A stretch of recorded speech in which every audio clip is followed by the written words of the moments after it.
Hello, the internet. We are here. We are live. My name is Merrick Moyer. My pronouns are he, him. Tonight we are talking about quest chests, and we have two wonderful guests with us. So, yeah, we've got Katie and Tyler on this side, and then over here we have Austin and Michael. Who are you? How did you get on our stream? Austin, why don't you go first? I just fell through a portal or something, I think, and ended up here. Um, hey, I'm Austin. I am known as the Dungeon Artist online. I'm an artist in the board game industry, and I've been working professionally for a few years now. But me and Michael created Quest Chests together, which are system agnostic adventure modules in a box with a ton of props. I'm sure we'll dig into all of them, but yeah, I'm really excited to talk about them with all of you and see kind of how it went and get your feedback and just talk about how this whole thing came about. Yeah, excellent. And Michael, please tell us about And the you, other one, the the other the other person here. guy. Yeah. So my name is Michael. My pronouns are he, they. As Austin said, I'm one of the creators of Quest Chest. I'm very, very excited to chat about it today. And as Austin said, mostly get everyone's feedback. I was saying just before the stream started, we get a lot of like, hey, great job feedback, but we don't get to really deep dive with anybody. So I'm really looking forward to hearing what you folks thought about it. I am also one part of Bookworm Games, which is a Canadian based supplier for dice, for tea, for candles, for modules, all of the accessories you could possibly need. Merrick is, in fact, sampling one of our teas right now. So thank you very much. I appreciate that. Indeed. We do anything and everything you can think of for gaming, and we're always coming out with new things. So please do check us out, Bookworm Games. When I have off time, that's what I do. But most of the time, I am writing or working on puzzles with Austin. And any of our regular viewers of the past couple weeks would know that you can actually get 15% off your purchase at Bookworm Games with our code Skyhammer Press. So that's cool. Do that. Um, yeah, I guess let's do news first, and then I'll talk a little bit about how I discovered Quest Chess because I think it needed to happen. Um, but yes, news. First, some news. Gen Con is next week, and Jen and I are going to be there for our very first time. So if you're at Gen Con, maybe we'll run into people. I know that Austin and Michael, you're going to be there. We're going to hang We out. are. Yes. It's That'll gonna be be fun. great. I love it. Yeah, I am going to be running Stormlight Archive. I'll be running some demos for that at the Brotherwise tables or in the Brotherwise room. And I will be running something for Green Ronin. We're still figuring out the particulars about that. It'll probably be the Expanse. So, people looking to chat and hang out should probably look in the Brotherwise room first because I'll be doing more of that. But maybe also at the Green Ronin tables on Thursday and Saturday because I'll be doing that. Um, let's see. And talking Stormlight, 2 weeks out until the Kickstarter launch for the Stormlight Archive RPG, based on the books by Brandon Sanderson. There's already 20,000 followers on there, and I mean, it's got to be one of the biggest RPG Kickstarters ever, right? It's got to be. So, very excited for that. Looking forward to it and all of the cool things that people will see that we've been working on. Because I've been doing some writing for them. Um, if people have been watching the socials, they probably saw some short videos of Star Trek Adventures actual play that we're starting to tease. Um, I played in that with Michael Dismuke from Continuing Conversations, Al Spader, and BC Holmes, who are writers for Star Trek Adventures, and Jim Johnson, who is the line lead for Star Trek Adventures. So that'll be a three-part actual play with the first episode coming out this Friday, July 26th. It'll come out both on the Skyhammer Press YouTube and on Studio Tembo, which is where Continuing Conversations comes out. So that was super fun. Everybody should check that out. Nice short episodes, about an hour each in those three. The Expanse, for our Expanse fans. If you haven't heard already, they are launching a backer kit for a new core book focusing on the years of the Transport Union. So between books 6 and 7, in that sort of 20-30 year gap. So they'll advance the timeline that much, and they've talked about how that will include this core book, advancing the story. They'll talk about the Free Navy conflict book and a new series of adventures. So that's all coming, and that'll be mid-September for the backer kit launch on that. Oh, and little extra there.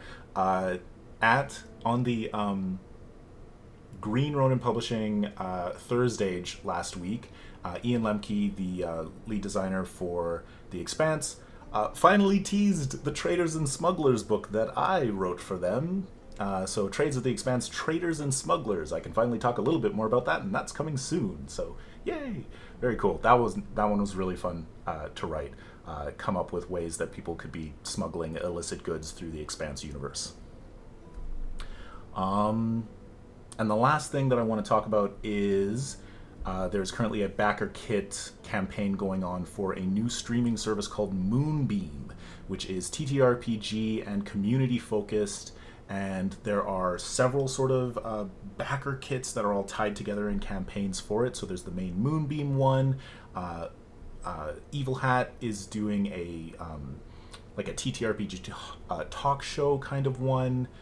Project Dastan is an Indian focused studio for TTRPG, and there's another one that I don't remember, and then there's also Monty Cook Games, who's doing the Anywhere Door. So check that out. Moonbeam sounds really cool. I'm very much in, and hopefully we are going to be streaming on it later this year. So that is all of the announcements and various things. Tonight we're here to talk about quest chests. So again, thank you, Austin and Michael, for coming and chatting with us. And thank you for making this incredibly cool product. I found it at the Edmonton Expo last year. Walked by the booth, looked at them, went, wow, these are incredible. And then left. And kept thinking about them. And I went back to the booth, I think one more time, and I was like, oh, well, maybe not, maybe. And then I left again, and I left the con, and then I called my friend who was an exhibitor, and I said, you have to go and buy this for me. I cannot not have this. And so, first one I got was Stone Oaths and Golden Lies. And we saved it up and we played it on my birthday. And it was incredible. And I had a couple of questions, and in the box was a link to a Discord server, so I popped on that, and I was like, hey, just a couple of questions, I'm running the game, and there were these two really kind, very helpful people on the Discord server who kept answering my questions. We've kicked them out since Oh, then. they're gone. Yeah. Oh, Yeah, sorry, they're gone. we won't mention them. Yeah. And forever. And then while we were playing, the players were having so much fun. I was taking pictures and stuff and then sharing them to the Discord, and the vibe was just so good. Like, you two were so excited that we were having fun that it made the whole experience better. And like, what a great birthday present for me. And so yeah, I just wanted to keep chatting with you two and figuring stuff out. And Austin and Michael were kind enough to send us the next quest chest, Assassin's Crown, for us to actually play. And we recorded that and put out some, we've been putting out TikToks on Saturdays of us playing it. And yeah, I can't say enough good things about these boxes. They are so cool. We are fans of puzzles and that moment where you get it, and there's just this rush of excitement. as a group yesterday, we went to an escape room. So uh, it's right up our alley. And like, if you as a viewer are interested in that kind of experience in your TTRPGs, quest chests are so good for it. So I've been talking for long enough. Oh, thank you, Earl J. Woods, for the subscription.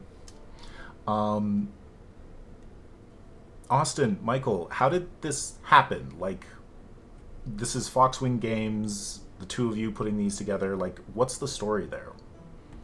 Yeah, I mean, the two of us putting it together is literal. Every one of those boxes was hand put together by us. I think conglomerately amongst those two boxes, Austin and I hand waxed sealed something like 5,000 seals or something silly. Mm-hmm. Every single piece of paper was hand folded. All the candles were hand poured. The tea comes from us as well. It's truly, truly a labor of love, and that partially comes from the very beginning of the boxes. These originally came from Austin's home game. Austin had designed the initial idea and come up with the initial stories and things for games that he was running. And the genesis of it was so brilliant and so beautiful. We knew that there was something really, really special there. Eternal Catwing, Yeah. thank you for the follow. Yeah. Stone O's and Golden Lies was actually a side quest that I ran in my homebrew game. Stormhaunt came directly out of the world I've been playing in my Shadow the Demon Lord game for 4.5 years. And my players just loved it. I remember I posted some TikToks about it because there were some like really good moments where they were piecing together all these UV ink puzzles I had left for them on maps and everything, and they were just ecstatic and freaking out about it as they were puzzling through this whole thing and piecing them together. And so I posted on TikTok. It went like, not like viral, but a lot of people saw it. A lot of people liked it, and I was like, maybe there's something to this. And then me and Michael became friends shortly thereafter. And we met through conventions, GaryCon in Lake Geneva, Wisconsin, birthplace of D&D is actually where we met. And we just bonded immediately over our love of, immersive experiences and wowing your players with these moments that just kind of live in your memories forever. And we just started working together as a perfect match.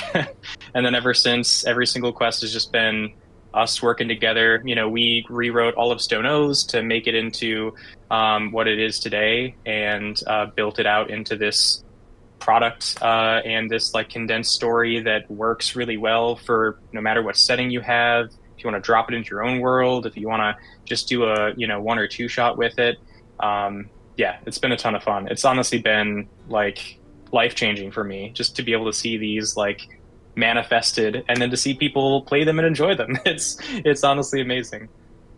Cool. Yeah, incredibly creatively fulfilling as well. December 2022, I think, Austin, you and I spent solidly like 8 to 9 hours a day, 6 days a week on Discord, just like rewriting, hammering out, designing puzzles. It's a lot, but the Yeah. result has been something special to watch. Yeah, Very and cool. my day job is retail management. So, retail management during the holiday season, right? I'm already exhausted, but every night I came home and spent that time with Michael because it genuinely like re-energized me every single night because it was just such a pleasure, so much fun. And every time we get together for a writing session, we start breaking into these things. It's honestly just as fun as it was in the beginning. Cool. And Katie, Tyler, if you have any questions, feel free to jump in as well. We have one from the chat. Do you have a wax sealing time playlist, or were you binging a show while you were sealing all of these letters? Yes. Yeah. Yeah. Yep.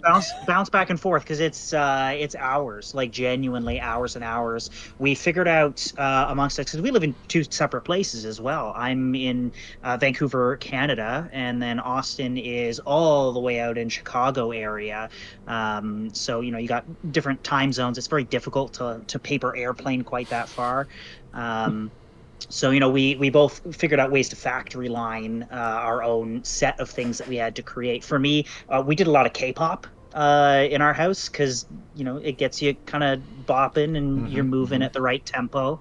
Right. And other than that, actually, Top three K-pop. sorry, Top three oh, I K-pop can't. groups. No, can't do it. I can't. No, I'm an individual song person rather than like a group Oh, person. okay. And I put on like the big 2 hour playlists.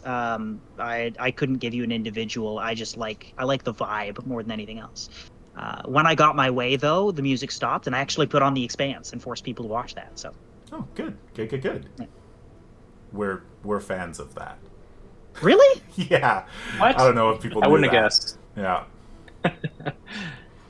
Yeah, for me, it was a mixture of music. I kind of go through different phases, listening to things, but also rereading and listening to an audiobook. A lot of Sanderson novels. I'm a huge fan of those. So I think at the time I might have been rereading through Mistborn Era 2, leading up towards the Lost Metal release. So like that was Mm. kind of in my brain as I was going through it, which then also makes sense because like we kind of fed some of that into our world building, I think, as we were talking about these like larger than life cities and political intrigue and everything. So yeah. Excellent. We have from the chat. Tiny Morganism says aespa. I don't know how to pronounce that one because I don't know that one. And Blackpink. Love Blackpink. So now I have someone to look into. I would have there you said uh, Blackpink. Um, obviously, BTS and Big Bang, probably. Yeah, that would have been my top three. go. Solid choices. Thank you. Okay, so let's go around the table right now. And so, right now, we're not going to do spoilers. We'll do spoilers a little bit later. So, in vague terms, people's favorite thing about these two boxes. So, Katie, why don't you start us off and let me know what was your favorite thing about either Stone Oaths and Golden Lies or Assassin's Crown? Well, I don't want to give spoilers, but I just think like the dynamics of it in the sense that like you do a thing and you're like, oh, that's really cool. And then another thing happens and you're like, that's way cooler.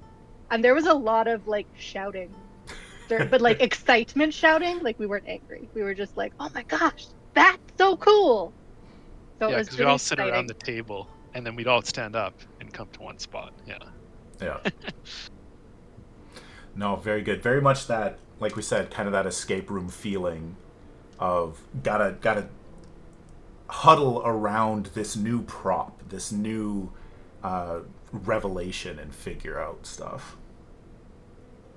Tyler, what about you? What was your favorite thing? Oh, definitely the props, because so much of it is like theater of the mind. So it's cool to actually have physical items.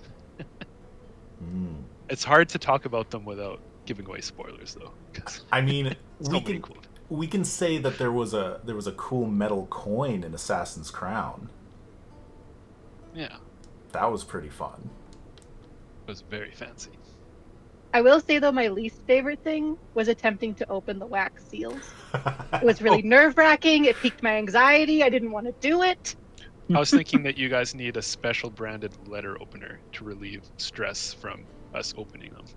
There you go. Next Good idea. Kickstarter. Next Absolutely, Kickstarter. 1000%. It's an add-on. Yeah. Oh yeah. I'm writing it in right now. Excellent. Michael, what's your favorite thing about either of the released boxes? I think honestly, mostly conceptually for just the whole thing rather than the individual boxes. Immersivity is so important to me. I grew up in theater and in film. I grew up doing a lot of performance art, and I found that long before I found tabletop role playing. When I first started doing role playing games, it was actually in LARP format. It was sanctioned Vampire the Masquerade games, and so I went from doing theater to doing theater, and it was all about the props and being able to touch things and being able to actually see what you were looking at. And I won't say that coming to tabletop gaming was a letdown after that, because that's not true, but it lost something for me because you didn't have that immersive holding, touching, smelling, seeing, hearing. The thing I love most about Quest Chess is being able to bring that to the table. You don't have to get up and act things out. You don't have to move people beyond whatever individual comfort level they might have for bringing that character in themselves, because not everyone wants to do the ROLE playing. Some people really do just want to roll dice and be there, but everyone can pick up a puzzle and look at it and be like, okay, I see what's going on there. Being able to bring that tactile experience at a level that everyone can access, that is my favorite thing about Quest Chests. Just clip that. We'll put that on socials. Perfect. It was great. That's the ad roll. Just Good luck on clipping repeat. anything I say. I will take up this whole hour. I guarantee. Before we go to you, Austin, we have some comments. Tiny Morganism says, amazing choices to the K-pop. I don't know if I said that before. Coffee says that there was sometimes angry yelling. That's Jen chatting from another room. Earl J. Wood says, letter opener / murder weapon, and it could have fake blood on it. That's or is it fake? Or is it fake? Ooh. It's very expensive. Coffee again says, any pro tips on opening sealed letters? Suggestions? Carefully. Carefully, yes. Yeah, it's an art form. I would honestly recommend practicing a little bit if you want to get the hang of it. Yeah, I mean, I think one thing I'd say is it's never going to be perfect. It is never going to be perfect. There's always going to be some amount of damage to the letter, and that's okay. That's part of it, I actually kind of enjoy that more because it gets more of like a feeling to it, more of like you're breaking the seal. But once you let go of that, feeling of like it doesn't need to be perfect, I think it helps. I don't know that It's I like could a ever car. You let get go that of first dent. Yeah. And you don't live with that pain and shame for the rest of your life? It's not damaged. It's lived in. It's enhanced. It is your own story. Those dents, those damages, those tears, that's unique to you. It's part of your experience. So positive. Mm-hmm. We just did it very slowly while looking at Merrick for reaction as it ripped, and then handed it to Patrick. Yeah. I mean, I was lucky in that I knew I had digital copies of the letters. Mm-hmm. So I was like, it's fine. We're good. Pretty sure you never told us that, by the way. I don't think I did, no. You did not. So we're all like, oh god, we're gonna ruin this. And then we'll That's never great. know. Austin, your favorite thing in either of the two boxes? It's tough to say, but one thing I'll say is I came into tabletop role playing games from the other end. So I came in from actually tabletop war games first with Warhammer 40K and Lord of the Rings Battle Strategy game, and then I kind of worked my way into tabletop and have since expanded from there. And I never really was into theater, but I think one of the things that worked out so well with me and Michael's pairing is that kind of like we both have that same exact kind of mindset and that same feeling of wanting things to be immersive, wanting to wow your players, wanting to have that tactile feel and, pull them into your world. And so I've been able to learn a lot from Michael, from his, theater experience and background. And I think that's really carried through in these boxes.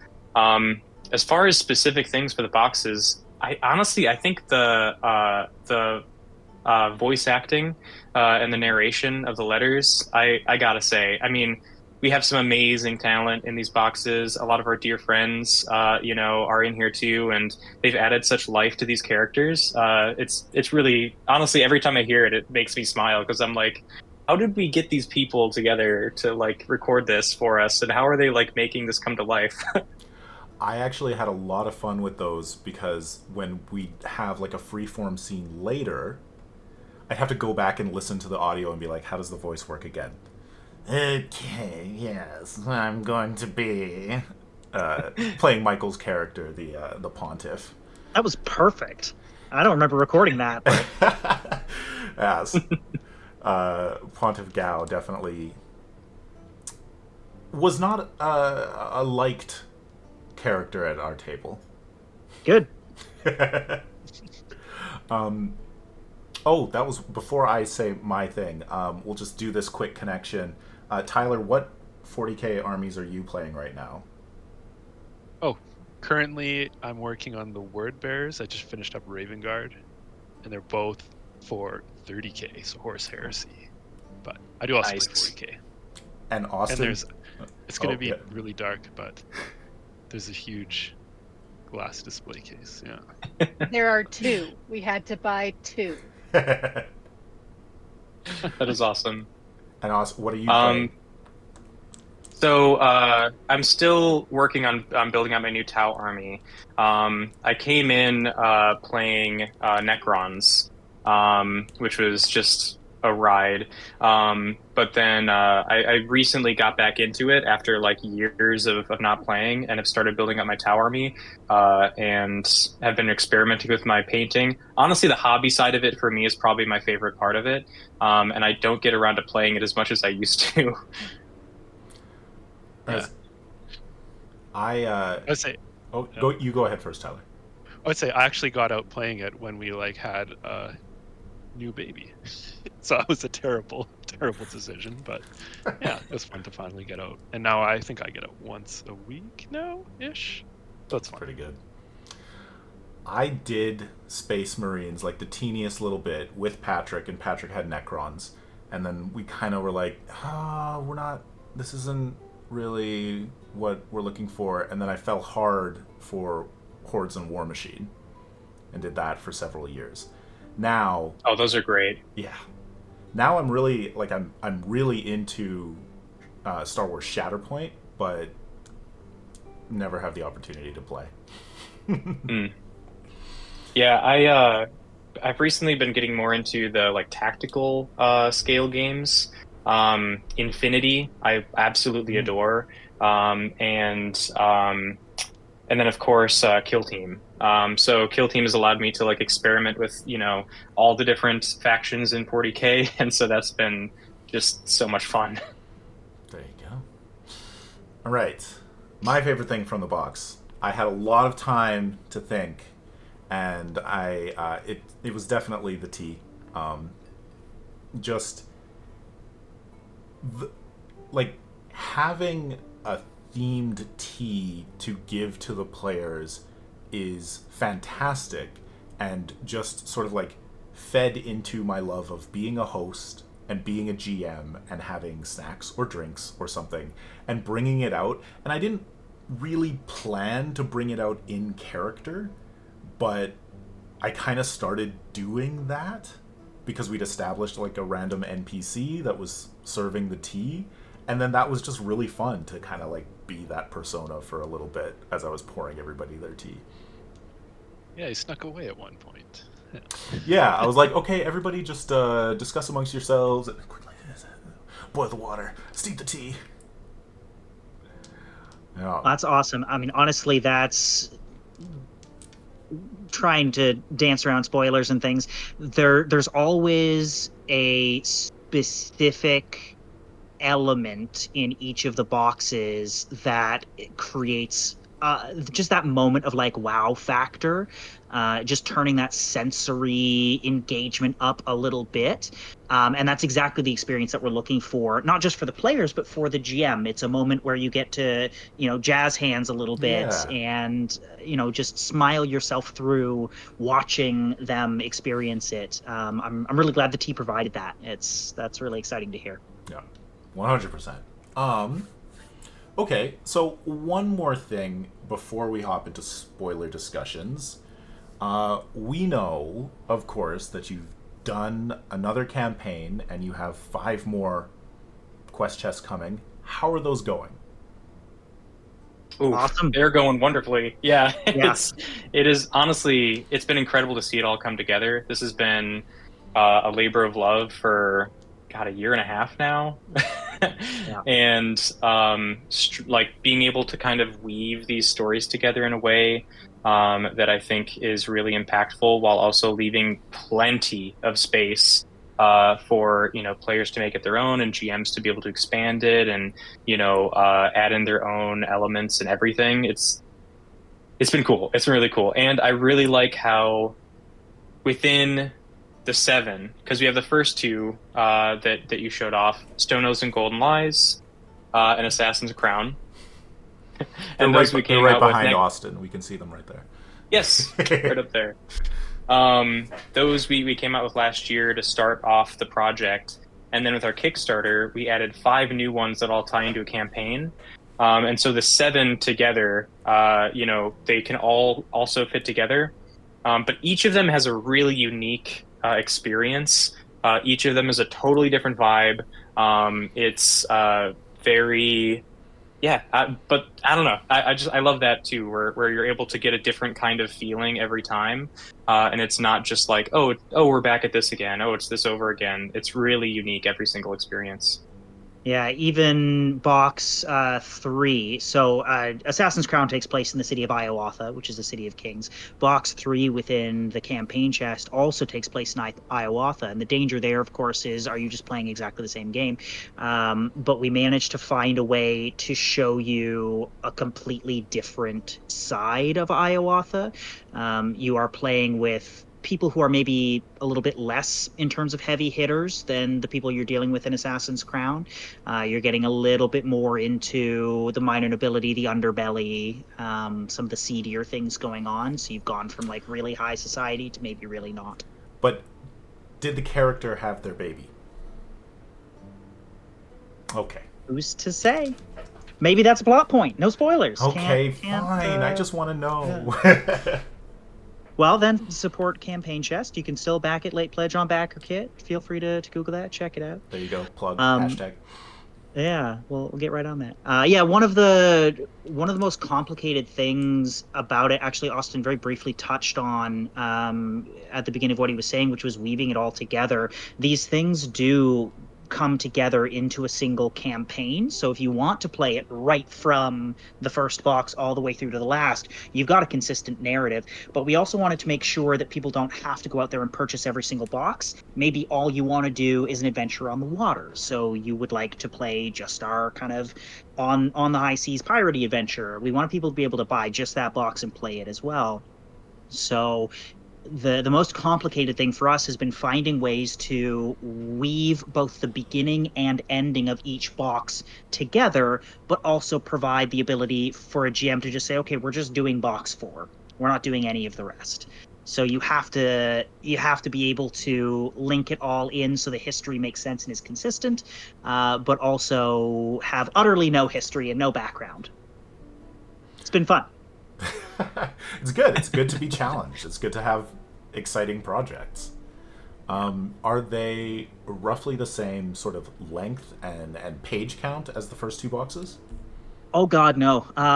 No. No. So Stone Oaths and Golden Lies, I think was 14 pages. Assassin's Crown, I think was 24, and we're just gonna keep that growth rocking. I'm gonna say easily, probably 48 to 50 pages for a quest guide would be my guess. Now, to be fair, we have changed the formatting. Austin has spent the last several weeks designing the layout and doing a frankly awesome job at figuring out how to take all of my non-formatted gobbledygook and pack it in appropriately and make it look good. It looks fantastic now, but it has definitely increased page count a little bit. So I would say Austin will have a better idea than I will at this point, but I'd say conservatively 48 to 50 pages. That's conservative. Yeah, yeah. If you're including all the supplementary stuff, because we've decided True, to pack yeah. in more, of the like look at the props and everything, so you can have all that at the ready. I'd probably err more on the like 55 to 60 page. Yeah. Well, in Stone Oaths and Assassin's Crown, if you're playing through literally everything, if you're not trying to skim, if you are diving into it and taking time, and if you're anything like my table, which makes a meal out of everything, then you're looking at 12 to 20 hours probably-ish, give or take.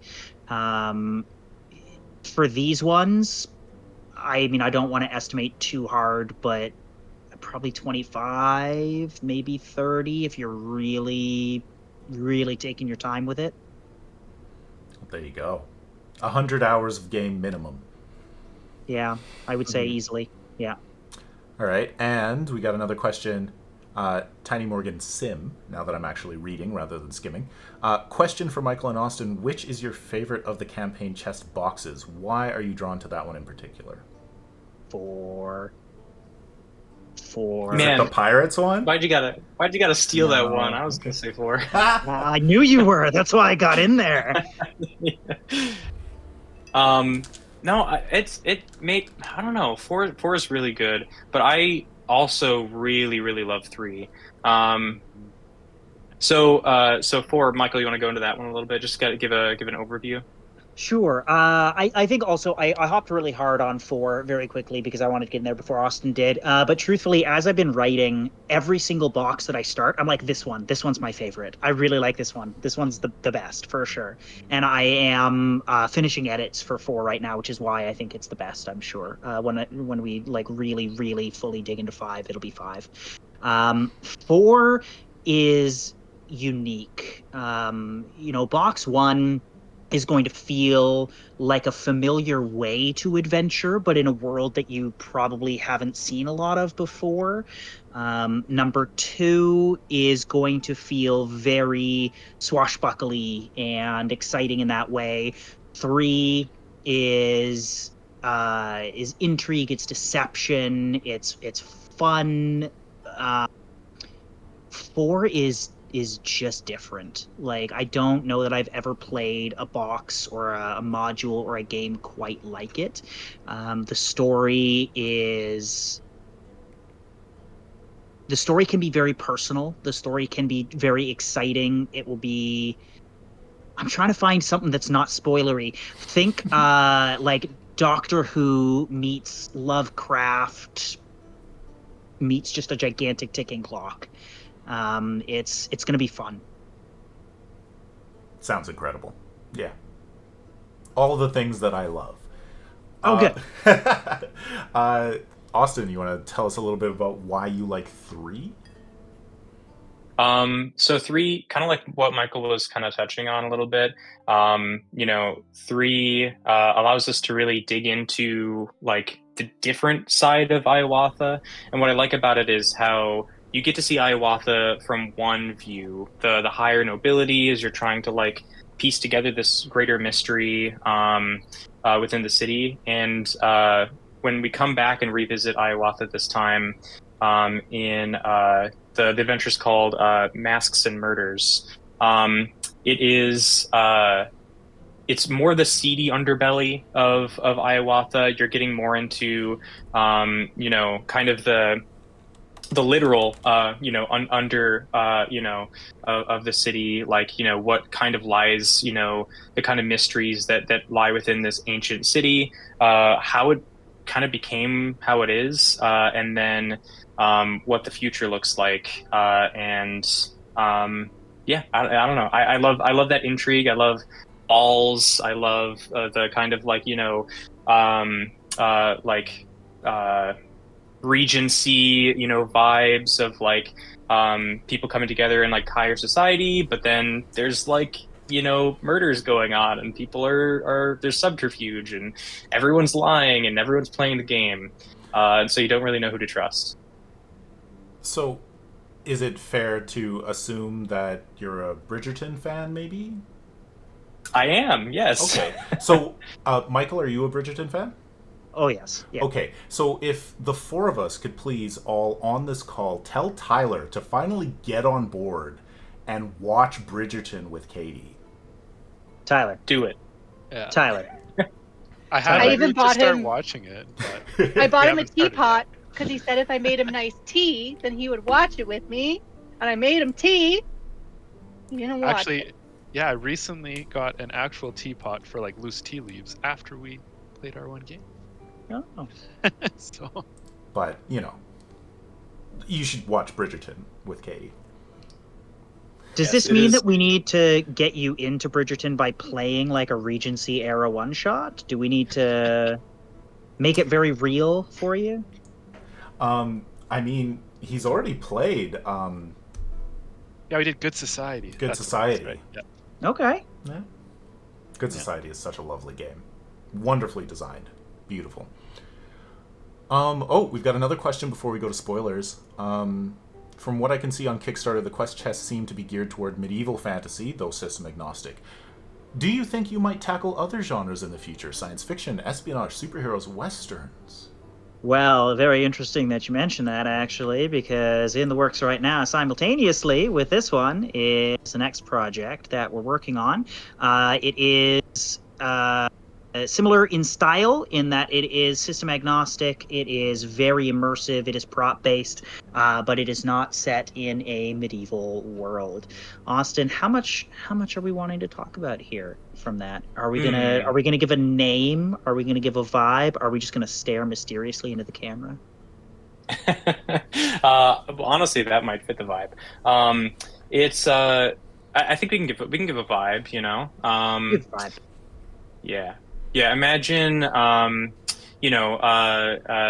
of the century, like, late Victorian, with kind of, gothic horror and mystery and uh I, I don't know, like urbane, like, high society kind of, mixed with like the rugged underbelly of London streets. Like, imagine that kind of vibe. I want to say like great coats, guns, and great old ones. There we go. Excellent. That's good. We'll go with that. Very good. Very good. I love it. Sounds amazing. Thank you for the sneak peek.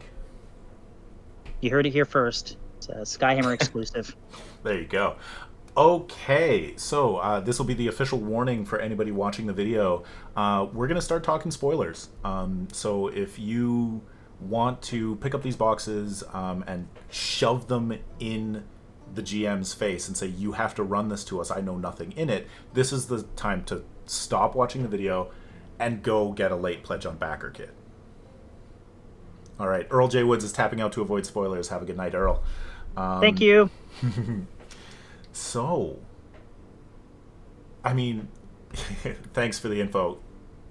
Earl's the best. Earl's wonderful. He's been on the show before. Excellent guy. Let's talk about Stone Oaths and Golden Lies first. Yeah. I mean, immediately, I'll just like show a couple of cool things. You got my little notes here. We've got our adventure booklet. We've got just some letters and interesting things. I won't show any of the puzzles, of course. But just to kind of show physically what it looks like. So that's kind of what you get in the box. I've taken out some things that, I mean, we said spoilers, but I don't know. Oh man, it's so hard to do spoiler talks. I hate spoiling things for people. But like, beautiful box. This is what sold me on it. Was as I walked by a couple of times, just seeing that gold coin and going, what are those strange symbols on there? So, Katie and Tyler, as players of Stone Oaths and Golden Lies, like, what were the things that stuck out to you as you were playing through this first story? I think the blacklight and the clues. Absolutely. That's what made us, okay, this is an escape room. The blacklight was a stand-up moment. Huge stand-up moment. Everybody's up, running around. It's like, Mhm. wait, I also like- wait, we discarded these, but, oh no, these are still important. I like the decoding puzzles too. Mm. There was definitely like a Lord of the Rings vibes going on with the doorway and stuff, which I loved. And then that little glass vial, amazing. Like, just over the top for sure. Yeah, that was very cool. Whoops. There we go. There's a little glass vial. Yeah, I think Patrick's character ended up holding it at the right moment, Yeah. or the wrong moment, depending how you look at it. So, a little sort of like high-level overview. The characters are hired by a patron to go in and find like ancient heirlooms. That's what we're looking for, right? In Stonewalls, yeah. And and there's all sorts of, you know, untrustworthy characters. Nobody's who they say they are. Things are weird, and you've got to like figure that out while you're also solving the puzzle of where you need to go. And there are like a number of locations on the map that are red herrings, but all have like an encounter with them. And so I think because it's kind of open sandbox and there are lots of places where the players can go, I did a lot of prep that ended up not being used. And that was like, you know, whatever. That happens in games all the time. It's not a negative on the box. But there was definitely like moments after the game where I was like, if you went here, this would have happened. And if you went here, this would have happened. And but we had a solid like single night one-shot experience for it that had this climactic battle, and then you know, that kind of crowning ceremony, award ceremony, almost end of Star Wars feel. Yeah, any other, Katie, Tyler, like any other moments that like stood out for you that you really enjoyed? I mean, that crown was almost mine, so there's that. Yeah. Oh, I like the endings. The boss battle was very cool. With like the moonlight and stuff, like that was very cool. Was not expecting that at all. Really liked that. And the map's beautiful too. Oh yeah.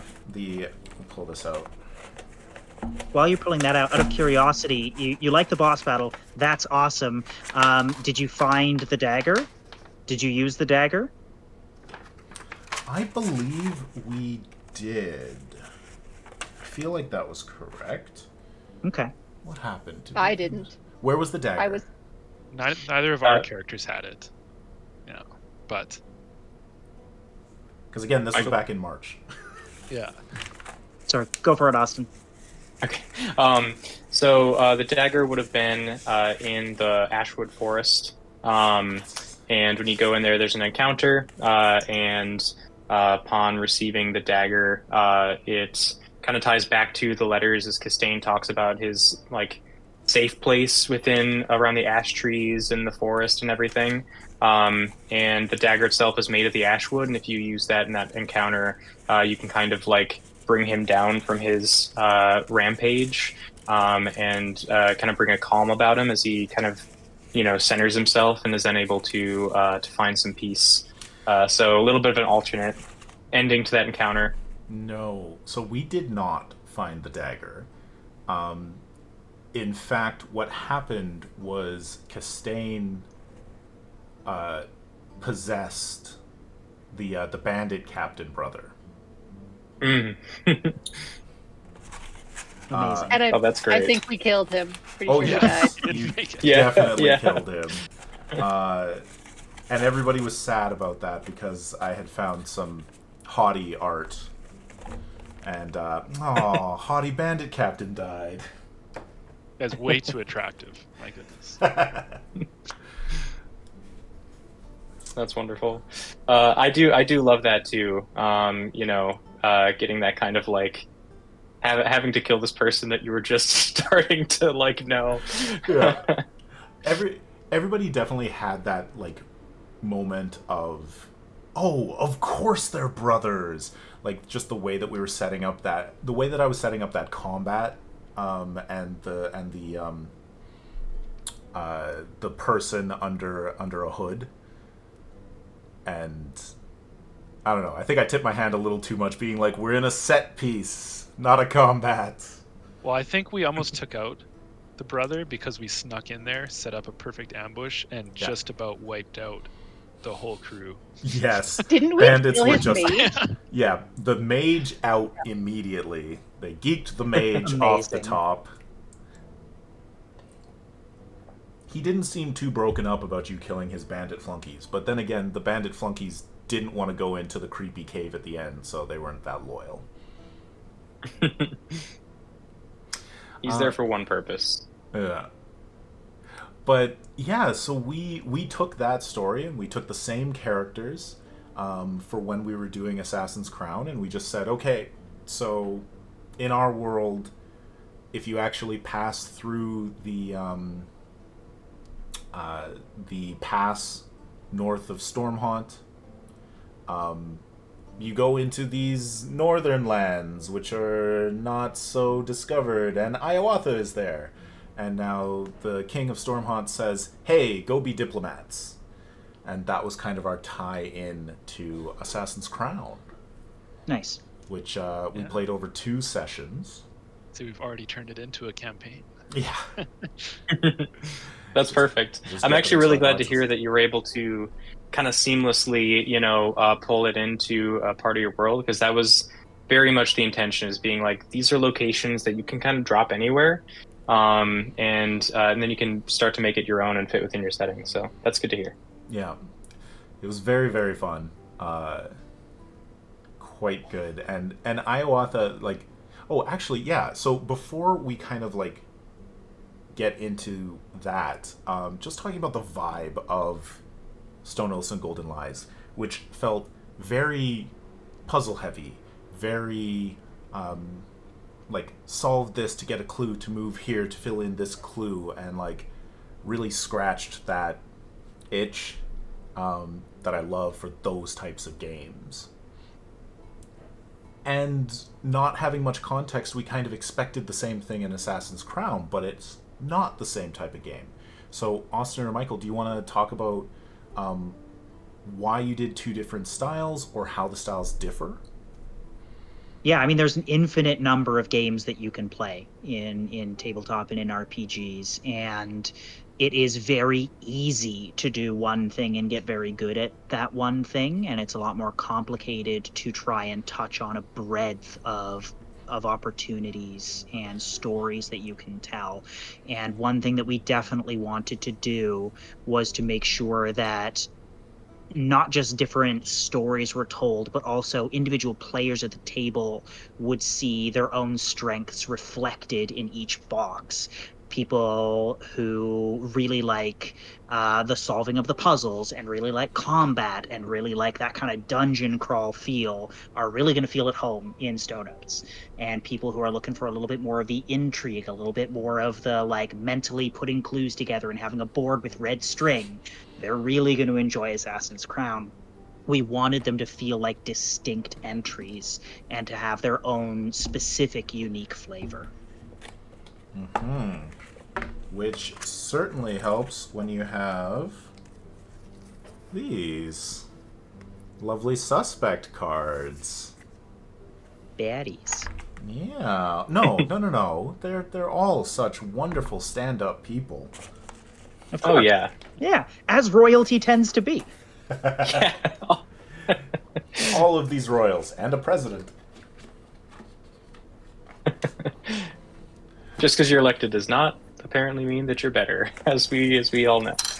Oh, yeah. Oof.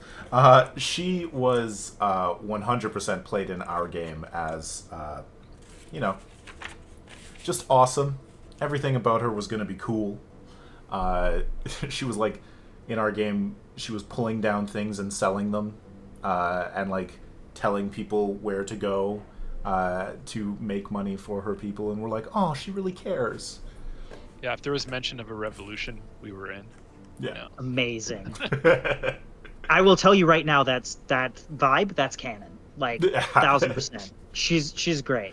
That's our feeling on her too. Cool. Well, the setup for Assassin's Crown, you are once again hired and brought in, but this time you need to go undercover. You need to go to a fancy banquet and just spy a little, talk to a couple of the interesting folk, or listen to their conversations. But, your benefactor is killed at the end of the night. And then you are hired to find out who hired the assassin. So, where do we start with this? Coffee says, our characters were not ideal for spying. Too many fires, not enough boots. Yeah. None of us had any boots. Yes. So I want to talk about the cards for a second. Like So just the thinking about cards. like the different styles of players. So I am like the note taker person in our group. Like I'm always writing things down and trying to remember things. Except for when we played the second half of this game, I forgot my notebook and it was like really unsettling to me. But anyways, I loved having those cards. I did not write on them. I did see that you could write on them. I would never do that. But They it's a are lovely blank. option. They are blank. You can write on them. I loved like having them there though, to like organize and figure out my thoughts. And then like we got to upgrade our characters a little bit, do a level up, and my character could actually mind read.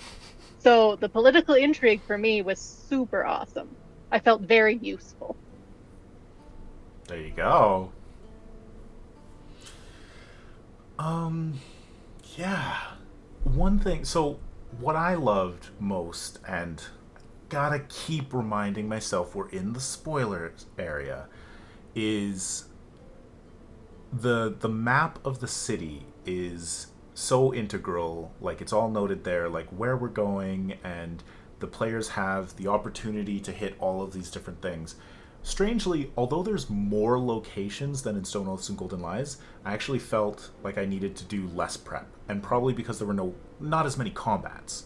Like there was like a super cool, really like tight scene in each place, and I felt very prepped for those. Oh, and the table of rolling cool events as you were moving between, super loved it.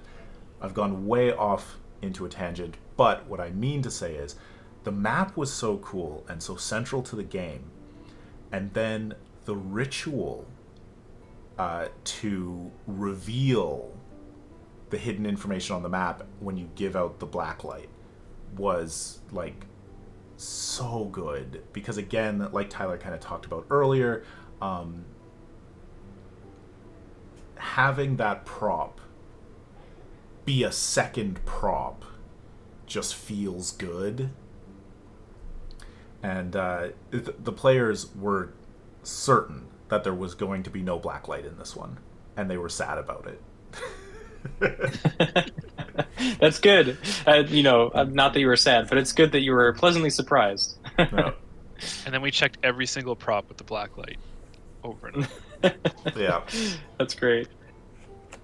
Yeah, one thing that me and Michael have truly loved doing is being able to make um, one of the challenges that's the most exciting for me every time we dig into a new story is how can we take our repertoire of puzzle making devices, whether that's UV, whether that's glow in the dark objects, whether it's immersive, scents and tastes and flavors and sounds and everything, ciphers and all that kind of stuff. And how can we make it feel different every time, like fit a different vibe and feel like you're not just repeating the same, I don't want to say gimmick, but you know what I mean. It doesn't feel like a gimmick. It feels like it's a unique flavor every time, no matter if you're using the same tools or not. Like it doesn't feel the same. Yeah. And It'll work on us every single time. talking flavors, this one comes with 2 flavors of tea. Very The good tea is tea. Very good tea. like the tea is amazing, but like also just like when you get that second cup of tea and you smell it, like the feelings of like panic, you're like, this is this like peppermint. Like, oh my gosh. Those are real feelings. Yeah, I think that was my favorite moment. Or 2 moments was the first time we got the tea. I was getting tea, and then the second time was okay. Yeah. We thought we solved this, and we did not. Yes, when the players got to the end, we were like, oh, yep, we got her done. We're so smart. Oh no, we're not. Yeah. Were you able to play out the monologue at the end? Yeah, we did. I mean, it was a little bit undercut because of a very good roll by the players in the first session where they were able to acquire some antidote. And so they were dosing themselves with antidote, and I'm like, it lasts for like 1 or 2 days, and I'd roll randomly, and then they're like, oh, 2 days have passed, we should definitely take the antidote again. I'm like, man, they remembered. Yeah. Well, that's good though. I mean, right? That's really satisfying too, because now you've been able to use that tool, and hopefully it felt very satisfying that you prepared for it. Yeah, hopefully the players I'm are really glad satisfied. that the monologue. Sorry, I'm really glad the monologue got played, because the only other game that I have personally witnessed that happen, they got it wrong. Um, and Dantes was there and ready to do his monologue, and one of the players just straight up, as soon as he opened his mouth, was like, "Yeah, just Eldritch Blast, just straight through the wall." All right, well, it's a great Yeah. monologue, but you don't have to listen to it. It's fine. It's probably my single favorite piece of voice material that we've gotten. Patrick is Genuinely, just absolutely fantastic, and he embodies that genuine evil. It's so good. I love it. We had a great. Oh, I'll say this first. Jen says, Coffee says, ha ha ha, we were convinced the fabric smelled like mint. They were certain. You were convinced, Jen. The rest of us not as convinced. We had a great journey with Prince Dantes, where initially he was a spoiled brat, but then he was really kind to his manservant, and they kind of thought, oh, they might have a thing going on. And then him being kind of self-deprecating leading up to the meeting at the bank sort of had the players like on his side again. And then when the vizier oversteps and Dantes shuts him down, that was like a cheer moment for the players. And I We was had like, Team Dantes shirts. yeah, everybody was We were ready pumped. to be. Amazing, amazing. Oh, there was a good moment where we played up his just like unpreparedness, where the characters asked for bribe money. They're like, hey, we need some cash in hand to do this. And he's like, of course. And he pulls out his own coin pouch and starts counting out gold. And they were like, oh, sweet baby. Oh, That's wonderful. Yeah. I do. I'll admit, when we were first writing it, a fear of mine was, well, it's the sun. My fear was that a lot of people would immediately have suspicions, due to that familial, connection. And I've been pleasantly surprised every time I run it that I've only had one party that was suspicious from the beginning, and even then they were able to quell their suspicions most of the way through, so that at the end it was still satisfying to reveal it. So I've been happy that we've been able to work that in, because that was a genuine fear of mine when we were first writing it, and yeah, I'm glad to hear that it went that way. Katie, Tyler, who did you really think it was? Other than Dantes? Well, we thought it was like the advisor and the pontiff, double teaming really hard. Yeah. Viscount Falkith Vyrosian. Yeah, that was our number one target. The whole time. Just such a Jafar. So much. And Pontiff Gao. But I feel like it was the voice, right? If he had a different voice, maybe we wouldn't have suspected him so hard. Yeah. I mean, to be fair to you folks, they both suck. Just as human beings. I think even if you'd accused them and gotten rid of them, they would still be a net benefit for Iowatha. So Actually, I think True. we said that was if we accuse the Viscount and we're wrong, it's okay. Yeah. fine. Ultimately. Our story definitely played a lot into the not Crusaders. Sorry, what am I looking for? Not Templars. The church. The Inquisitors, yeah. Inquisitors, Oh, there's the Inquisitors. word. We ended our first session with a combat against some Inquisitors that were wrecking up a store. And then we our first half of the second game dealt a lot with going to the cathedral and infiltrating it and like distracting inquisitors and impersonating religious figures, and it was just like, these are baddies. Like, it was, we had a fun story with them. I'm glad to hear that. It's, trying to cram a lot of world building into honestly a pretty small box is a challenge. But you kind of hit the nail on the head. The church in this particular, it's not a big guidebook. The church in this particular city is rough. They are gaining power, and they are doing it in a way that is unpleasant. They're meant to be bad, so you've got the vibe. Yeah. Well, we're 5 minutes from our time, so I think, is there anything else that anybody wants to say specifically about Assassin's Crown? Is there anything that we didn't cover? Like, what are things that are near and dear to your heart, Austin and Michael, or Katie and Tyler? Anything that, like, we should really tell them that we loved so that they can put it in further boxes? Always have a black light. Yeah, we're gonna change the light bulb in Merrick's front room to a black light. Amazing. That's good. Yeah, I mean, in terms of the black light, that it won't always necessarily be a black light for this mechanic, but one thing that Austin and I talk about with every box is we need an aha moment. There has to be a moment where you rediscover something about a piece of information or a prop or an object that you've had in your possession this whole time. A piece of knowledge where you think you know something, but it turns out you don't. The black light was kind of where that was used for Assassin's Crown, and that moment has been a joy every time I've seen this played.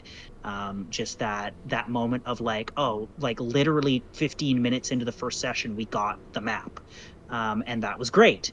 And we've been carrying it for the last 6 hours to 10 hours to however long, and now there's a new dimension to it. That's so important to us. It's something we're going to really focus on as we go forward. Mm-hmm. Austin, Tyler? Yeah. Oh, I just really like having that moment, and then Merrick gets a perfect film moment for TikTok. That's right.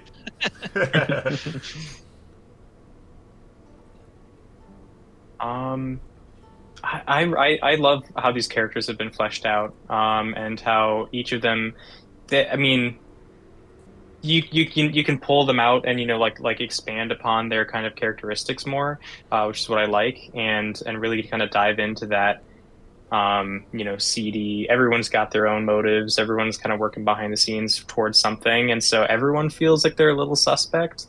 And I think I like the idea that GMs have the ability to emphasize the portions of the characters that will lead players in a certain direction, like you were able to do with Pontiff and the Viscount, and really kind of like emphasize those aspects of it while toning down some of the aspects of Dantes. So even though the information was there, your players grew to fall in love with Dantes because of his personality and what you gave him. So that's just as much you as it is us, honestly. Oh. Thank you. For myself, I think I had so much fun with Assassin's Crown, specifically because it was so player-led, and I really did feel like I had an answer for any question that they asked. Like, there was at least 3 or 4 lines everywhere that we were going, and I was like, great, this is perfect. This is your answer. And so it was just fun to run and see it be unveiled for the players slowly over our 2 sessions. And I think there was more than we could ever even do, because we didn't even get all the conversations, and there's only so many days. So yeah, exactly. Didn't help that we forgot to roll our dice together. Yeah. So yeah, we were also playtesting Daggerheart while we were doing these, and we didn't review the rules before our second session, so they were having some challenges. Or before our first session, but yeah. Anyways, yeah, so let's give you two the opportunity to promote anything that you would like to at this point. I will of course say thank you so much for giving us your time this evening and coming and chatting through the box with us and sending us a review copy so that we could play the second box. But Austin, you wanna lead us off? What should people do now? As we talked about earlier, there is still the ability to pre-order for the campaign chest, and that includes these two boxes because we did sell out of Stone Nose and Gold Mines and Assassin's Crown, the first print runs. And so those are currently being worked on manufacturing, and we'll be getting those in. And then the campaign chest shortly thereafter. And so pre-order it now if you're looking for it. If you go to BackerKit, if you Google search Quest Chest, one of the first things that'll pop up is the Kickstarter, and then from there's a link to the backer kit. Apart from that, I have also launched a store recently for my artwork and some props and components for TTRPGs that are included in there, whether it's cloth maps that you can, name the city yourself to fit within your world, or maybe it's GM reference playmats that have a ton of tables on it for you, so you can have all of that available to you in front of your screen, not take up space on the screen itself. And that is called dungeon.shop. So that is the URL for that. I love it. Yeah. And I want to thank you so much for having us. I mean, it's been a pleasure just hearing the feedback and being able to talk about these adventures. Honestly, my pleasure. This is so great. Michael, anything you would like to promote or stuff you're working on? Yeah, 1,000%. I mean, number one, the GM playmats are dope. Please hit dungeon.shop, buy GM playmat. They are inexpensive for what you're getting, and they're beautiful. So please go check them out. From my side, Bookworm is my beating heart other than Quest Chest. So please check us out. It's bookwormgames.com. If you want to hit us on Instagram, it's just bookworm.games. We're very, very easy to find. BOOKWYRM. As in a dragon. We do utterly everything you could possibly need for gaming, and then also lovely tea and candles and things. We're going to be at Annie Revo coming up here. For anybody watching this on YouTube after, it's 2024 right now at the end of July. We're going to be at Annie Revo coming up. We're going to be back in Edmonton. We're going to be in Regina. We're all over the place. We do have our list up on Instagram. It would mean the world to me if you at least checked us out, threw us a follow, have a look at what we do. I'm incredibly biased, but I think we're doing some cool stuff. Other than that, please do check out the Backer Kit campaign for Quest Chest. You can still pre-order. The price is still ridiculously low for what you're getting, in my opinion. It is still a fantastic deal. So please do look at that. Other than that, the only thing that I'm working on is something that you're working on too, Merrick. So what? Are we working on something together? Maybe quietly a little bit piratey. I don't know, something. But if you look at our socials, you'll see it when it's officially announced. So that is excellent incentive to get your hands on some fantastic Merrick material. That sounds. And it is fantastic. That sounds maybe not great, but that's all right. Jen's not live on the stream right now. We'll watch. Perfect. Yeah. Great. Yeah. No. That. Thank you for mentioning that. It's been a pleasure working with you on those pieces, and I can't wait to tell people more about them because very excited. They're super fun. Oh yeah, she says she's here though. Oh no! All right, and the stream is no.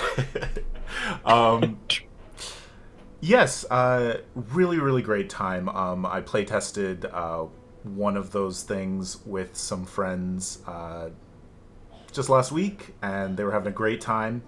And yeah, that'll be exciting to talk more about later. I'm psyched. Cool. All right. Katie, Tyler, anything to add before we sign off? Just thank you for the lovely boxes and keep doing what you're doing. Thank you so much. that Yeah, you they're folks have been awesome. so kind. Really appreciate it. It's just a pleasure hearing from all of you how you're able to experience it, and yeah, thank you so much for just talking to us about it. I mean, it's honestly a pleasure every time. Super good. All right. Well, and just a reminder to viewers that we don't have anything scheduled right now. Our Hellbreakers campaign ended 2 weeks ago, and all episodes are out on YouTube now. We have one-shots planned out for the next couple of months, but no dates settled. So keep an eye on socials for when those are getting announced and figured out, and we'll be back live whenever we're back live. Yeah. So thank you again, Austin and Michael, for coming out. Thank you, Katie and Tyler, for coming and chatting. Follow Austin at Dungeon Artist and Michael at bookworm.games, and then us at Skyhammer Press. And definitely go and pick up your own copies of these quest chests. They are incredible. That's about it. So have a great night. Thank you for watching, and guess we won't see you in hell, because that's done. All right. We need a new one. Yeah, we need a new sign off. All right. Have a good night. Bye-bye.